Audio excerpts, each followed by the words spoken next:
membongkar pesugihan perkawinan siluman ular terbaru. Berbicara soal pesugihan selalu berkaitan dengan hubungan manusia dengan makhluk gaib.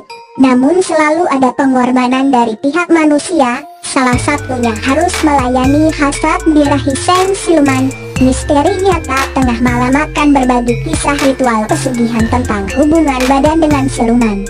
Di kamar khusus itu Ruslan bergumul dengan wanita cantik bak bidadari.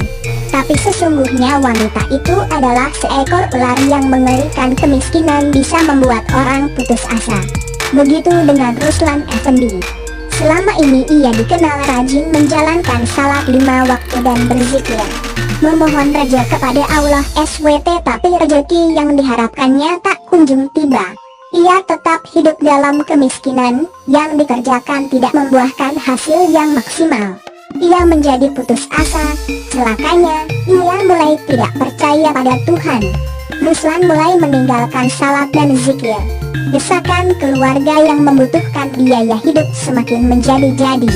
Dalam keputusasaannya itu, Ruslan diajak Sugiri, teman karibnya, pergi ke suatu tempat bernama Keramat Kabuyutan yang terletak di daerah Ciamis untuk melakukan pesugihan.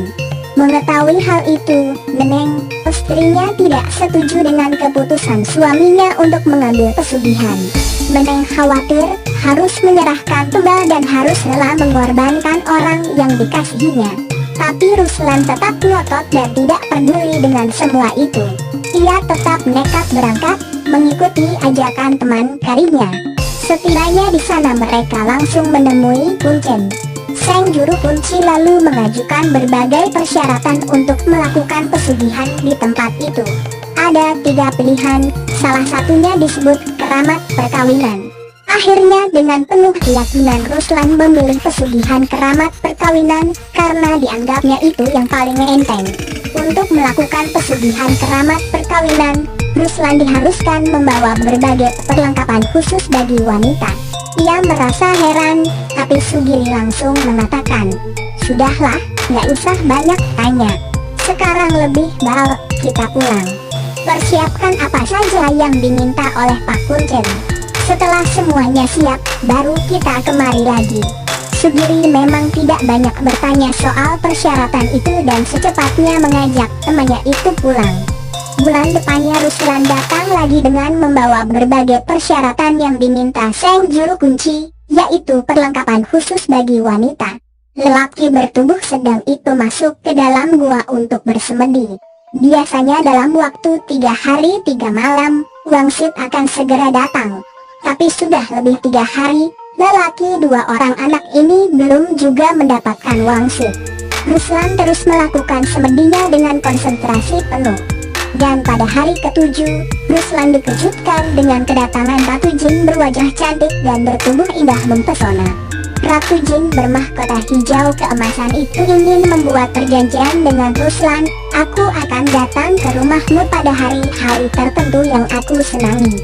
Kamu tidak boleh menolak kehadiranku. Siapapun tidak boleh tahu kalau aku ada di rumahmu. Sediakan 1 kamar khusus untukku, untuk kita berdua." Kata Ratu Jin berparas cantik itu, dan Ruslan pun menyetujui semua persyaratan yang diajukan Ratu Jin. Lelaki tampan berkulit kuning langsat ini tidak lagi memikirkan akibatnya.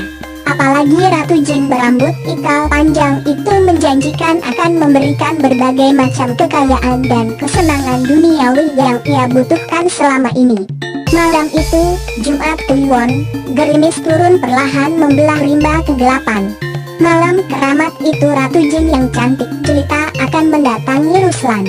Dengan hati dak likduk, lelaki berkumis tipis ini masuk ke dalam kamar khusus yang telah disediakannya. Di pintu kamar Neneng terlihat cemas. Wanita ini khawatir sekali dengan nasib suaminya. "Kamu nggak perlu cemas, Neng. Yang datang itu makhluk gaib yang akan memberi kita rezeki. Biarkan aku bersamanya malam ini. Kamu harus yakin, hidup kita akan berubah dan seterusnya kehidupan kita akan bahagia," kata Ruslan, membujuk istrinya. Neneng yang sudah sekian lama hidup dalam kesusahan dan kekurangan materi tergiur dengan ucapan suaminya, membiarkan suaminya masuk ke dalam kamar kosong. Ia tidak mau mengganggu suaminya. Namun sesuatu yang tak terduga oleh Ruslan terjadi. Ardita, anak sulungnya yang berusia 10 tahun keluar dari kamarnya karena kebelet pipis. Tanpa sengaja sang anak melewati kamar kosong, tempat Ruslan melakukan perjanjian sambil melepas hasrat birahi bersama Ratu Jin.